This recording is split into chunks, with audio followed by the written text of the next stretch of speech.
बीडमध्ये आज मनोज जरांगे पाटील यांची इशारा सभा जी आहे ती पार पडते आणि या इशारा सभेसाठी मोठ्या प्रमाणात महिलांची उपस्थिती जी आहे ती असल्याचं पाहायला मिळतंय। त्याचबरोबर पुरुषांची देखील उपस्थिती आहे। आपण पाहतो मोठ्या प्रमाणात या महिला ज्या आहेत या ठिकाणी सभास्थळी दाखल झाल्याचं चित्र आपल्याला पाहायला मिळतंय।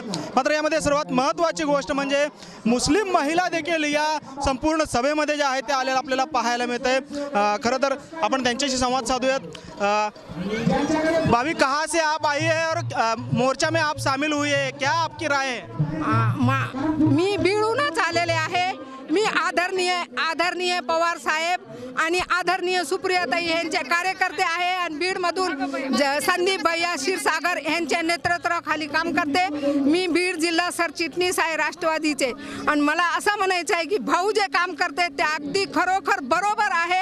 हे आमच्या लोकांना मुस्लिम किंवा मराठाला आरक्षण भेटायलाच पाहिजे आणि आमचे जे प्रधानमंत्री आहे ते स्वतःच्या हितासाठी घटना बदल करतात आणि आता आम्हाला आरक्षण द्या म्हणले तर ते म्हणतात हे घटनेत हेच नाही, तर ते घटना इथं वाचून दाखवा त्यांनी।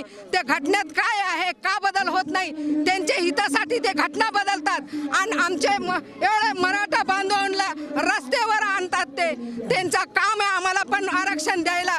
आम्ही भीक नाही मागत, ते हक्काचं आहे।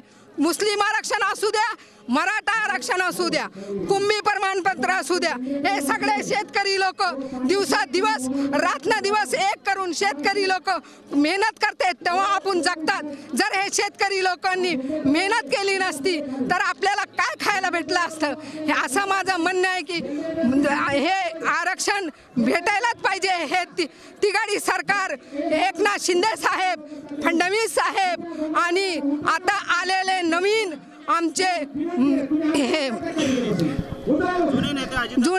जुने नेते अजितदादा साहेब, हे तिघांनी मिळून दिशाभूल नाही करावी आणि आमच्या आरक्षणाचा मुद्दा सोडून द्यावा त्यांनी आणि ते घटनात काय त्यांनी सविस्तर एवढे पब्लिकला दाखवून द्यावा की घटनामध्ये ते म्हणते बदल करता येत नाही, पण ते काश्मीरच्या मुद्द्यावर घटना का बदल केली होती ह्याचं उत्तर द्यायला पाहिजे त्यांनी।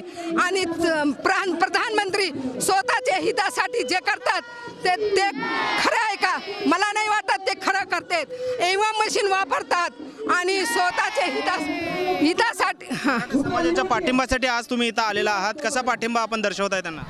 मी हे लोकांना सगळं जरांगे भाऊला, आमचे आदरणीय संदीप भैया क्षीरसागर यांच्या नेतृत्वाखाली आणि आमच्या समाजात मुस्लिम समाजातर्फे जरांगे भाऊ आणि एवढी जनतेला पाठिंबा द्यायला इथं आज उपस्थित आहे।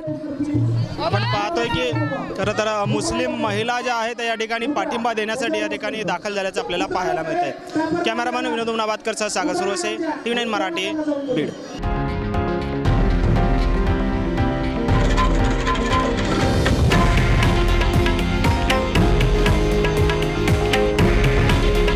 हे आहे देशातील नंबर 1 न्यूज नेटवर्क आणि आपण पाहत आहात TV9 मराठी। काळजी तुमची, हित महाराष्ट्राचं।